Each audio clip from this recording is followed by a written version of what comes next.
Welcome back to The Explainer. Today, we're jumping right into a really grounded, deeply emotional story called The Letter He Never Sent.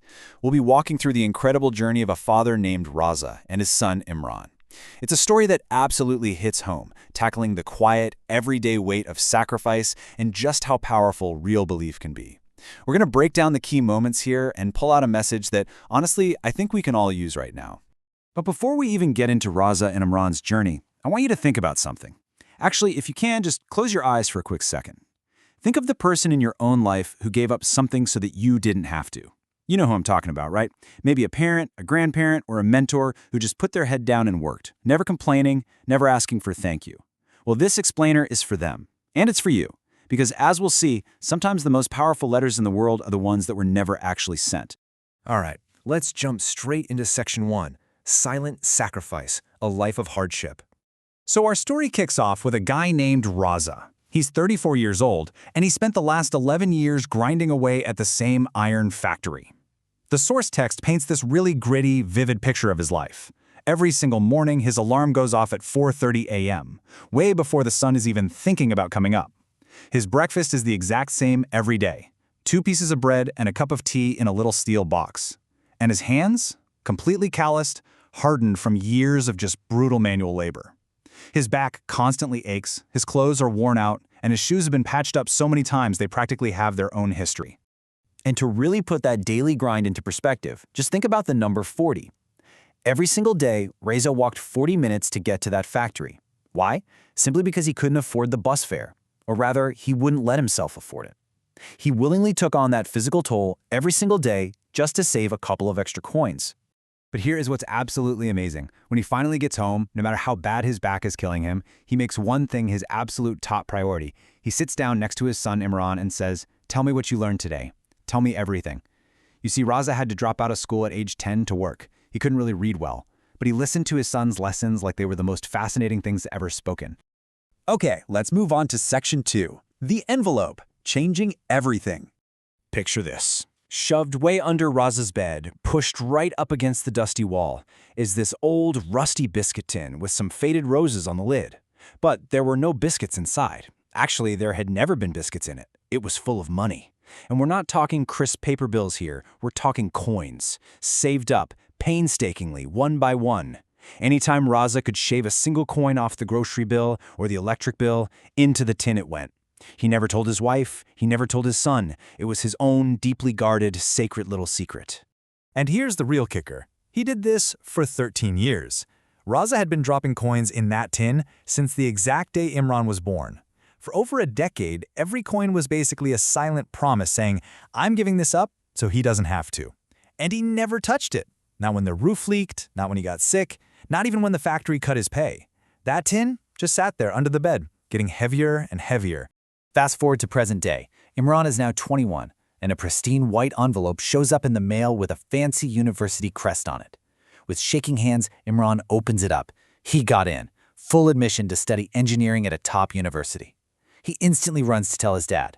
Reza holds this letter in his rough hands. He can't read all the fancy words, but he spots his son's name and he knows exactly what this means. Raza doesn't say much. He just walks into his bedroom, bends down with that bad back, and pulls out the rusty tin. He sets it on the table right in front of Imran and simply says, "Open it." Imran pops off that faded rose lid and sees hundreds and hundreds of coins shining back at him. Raza nods for him to count it, and as he does, it's the exact amount needed for his first year of tuition. Not close to enough, not almost enough, exactly enough. Which brings us to Section 3, Unspoken Words, the Hidden Letter. Because right at the bottom of that tin, buried under a decade of coins, was a piece of folded, yellowed paper. Imran opens it up, his hands shaking even more now. The handwriting is totally unsteady and imperfect, clearly written by a guy who didn't write much. Words are misspelled, sentences trail off, but every single word carries so much weight. Raza had written this by candlelight on the very night Imran was born, trying to express things he just couldn't seem to say out loud. In it, Raza admits he doesn't know the first thing about math or science, but he knows his boy is going places he never could. He promises to walk to work, to wear his shoes down to nothing, and to save every single coin. And then there's this absolutely incredible line. Your dreams should feel light. That is my job, to carry the weight so that your dreams stay light. He literally hid his suffering on purpose, just so his son wouldn't feel the burden of it. And he wraps the letter up with this: I believe in you before you believe in yourself. Wow. I mean, by the time Imran reads it through for the third time, he's just bawling. He looks up and his tough, stoic dad is standing by the window, his shoulders shaking. Imran goes over and just hugs him. The guy who carried the weight all on his own for 21 years finally lets someone hold him. Let's dive right into Section 4, A Lasting Legacy, the Aftermath. So, as you might guess, engineering school was brutally hard. There were nights Imran seriously wanted to throw in the towel. But whenever he felt like quitting, he'd call home. His dad would pick up and just say, "Are you still there? Then you have not failed yet. Keep going." And honestly, that simple, rock-solid encouragement was all the fuel Imran needed. Let's look at how this timeline actually plays out, because it's awesome. Age 21, Imran gets accepted. 4 years later, boom, he graduates as a full-fledged engineer, with Raza in the audience wearing his best shirt, looking so proud it almost hurts. Then, 3 years after that, Imran starts his own engineering firm. That is one heck of a return on investment from a rusty biscuit tin, right?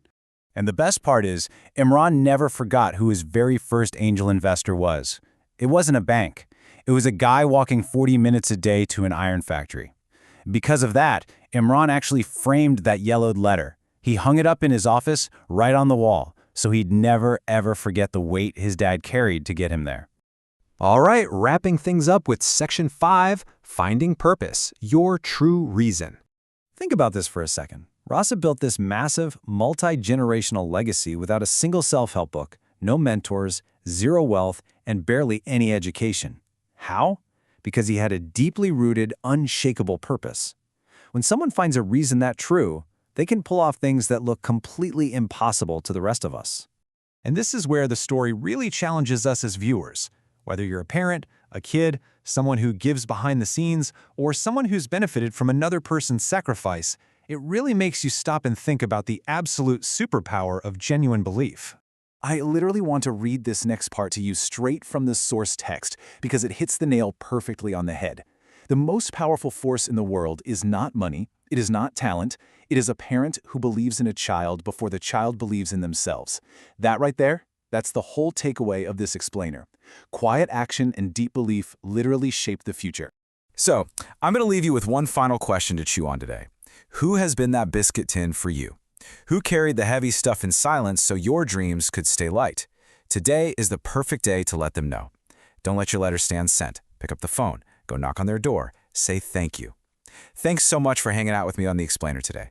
Until next time, carry the weight for someone. And hey, let someone carry it for you too.